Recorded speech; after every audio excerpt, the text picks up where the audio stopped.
So from last video you could see I had climbed this hill, and obviously this is at Balmaha, just near the shop, and we had to climb this hill obviously to carry on towards the campsite at Balmaha, and it was absolutely, you know, it was murder.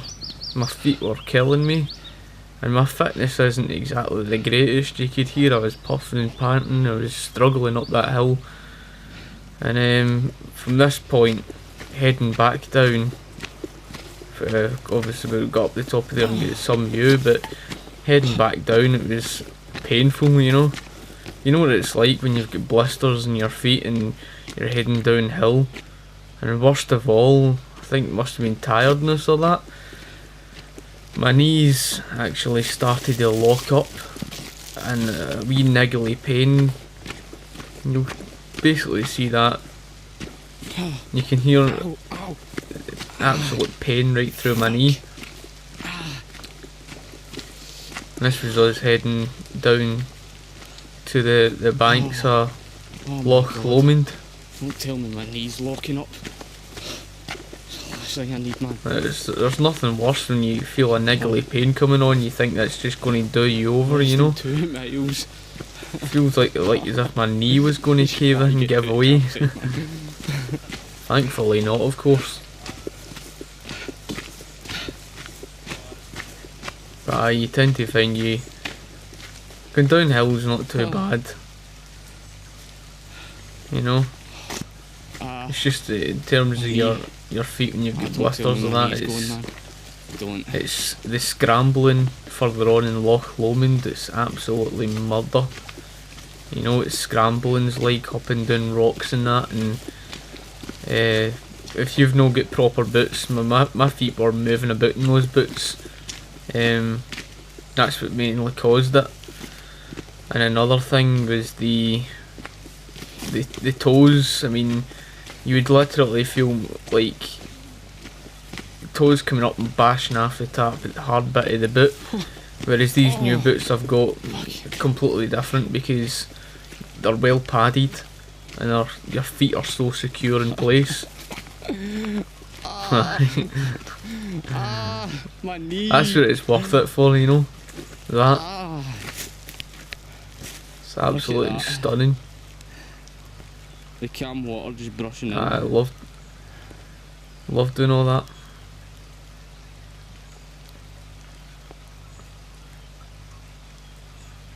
It's the experience, you know.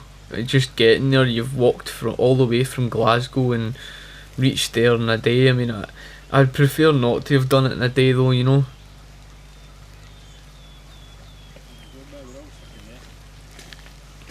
But aye. This is us continuing on. The campsite's just over there, in fact. You know, just where the camera is more or less pointing in that direction. And look at that. Believe it or not, despite me saying not like yeesh, it's like, see when you walk in that sort of like, when you walk in that sort of surface and you've got blisters, it feels more comfortable because it's softer. Harder ground is just, oh shit, hate the harder ground. Especially walking in the road and that, you know. Especially when you've been walking for some distance. I blame that in my boots though. My boots were a large contributing factor to why my feet were such in a bad state after the first day. Absolutely painful, but after the first day it really was. What the fuck? I'm gutted as well, you know. And the thing is, see when your feet your legs are starting to get tired and that, you end up kicking rocks and stuff, just tripping over things, and it's no use when you're scrambling further on Loch Lomond the second day. Absolute murder. I mean, ideally I would have loved to have stopped at halfway of Loch Lomond.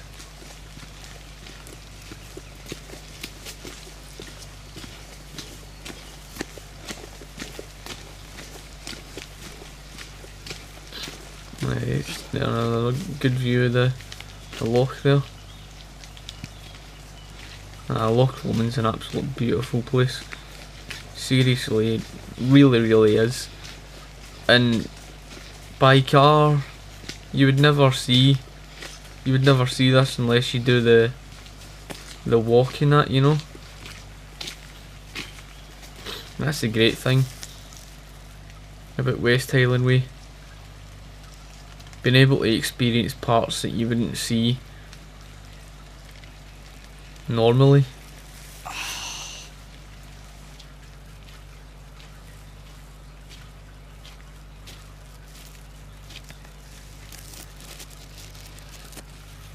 Tell you what, people. That was me just basically talking about how my legs and my feet were absolutely done.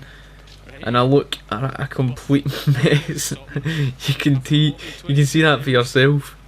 I mean, a whole 22 miles I had walked for, and it was just absolute agony. And you know, but of course, the view is just incredible.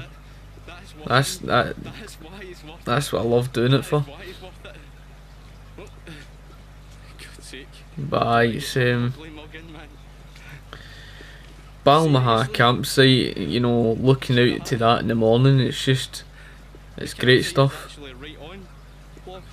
When we had got there to the campsite, we stopped to get something to eat, of course. And the wee shop, I'm sure, that takes your rucksack in, or in your tent. You have to get there in time, but I'm sure it shuts at about 7 o'clock, so you actually have to get there in time, I'm sure, to get your tent and that. But aye,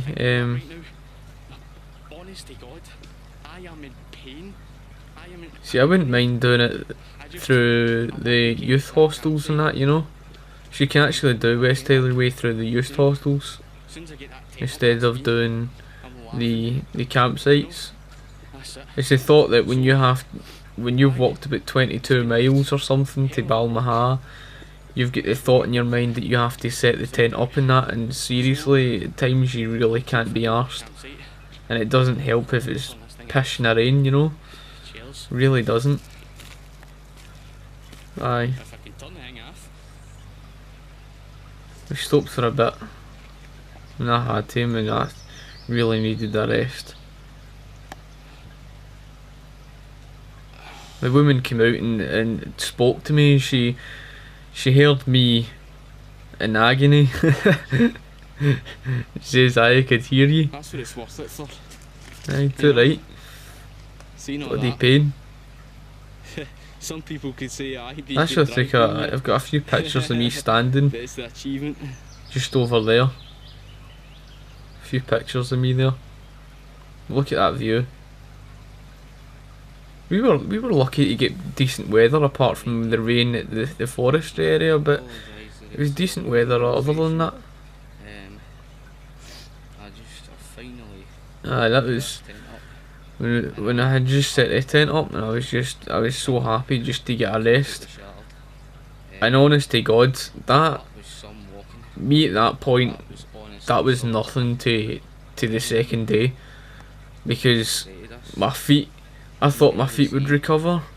No, it was just I couldn't describe the pain I went through. I really couldn't. I mean, I already had the two bad blisters by then, and when it came across to walking the second day, I kept stopping. My feet were in such pain, and I stopped at a few points where I actually took my boots off and looked to replaster. And you know, I eventually walked off in that. You know, I eventually walked off. We took a wee walk over to the loch, of course.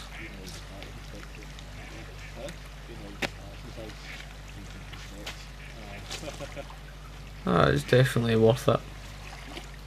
I really want to do it again, you know. I would do this as many times, you know. It's just anyone that's not done this, you know, and don't think fitness is a case of you have to rush yourself. It's not. You know, it's not really a case of fitness. I wouldn't do what we done in terms of walking the 2 days up to Inveraran. I'd recommend doing it at least the 7 days. It's meant to be something you go, you do. It's meant to be something you take in the scenery and enjoy it. Like, see, if we had done it in a longer period of time, I would have been happier with that, because you get really good video and you can see why. And I love taking video of stuff like this. Look at me ducks. Look at the weeing. That's the thing. You're sitting at home and you're in Glasgow. You don't see these things every day. You know, at least I don't. I like to go out and see this around Scotland, you know. Look at the weeing.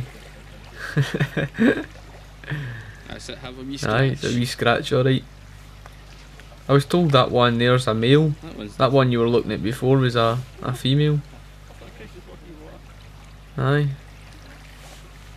Happily swimming along, look at that. Round its wee island. And their wee pack. It's good to go out and take video of that sort of stuff. So that's why I want to do it in a longer period of time, you know, get some video like that, it's worth it.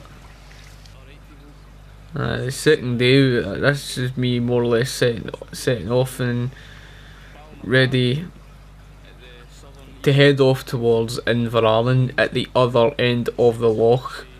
Oh my god, I had no idea what was ahead of me, of course. It's an absolute nightmare. I mean, climbing Ben Nevis, trust me, climbing Ben Nevis is nothing to walking Loch Lomond a whole the second day. Just gotta keep firing on. Right? Talk to you after.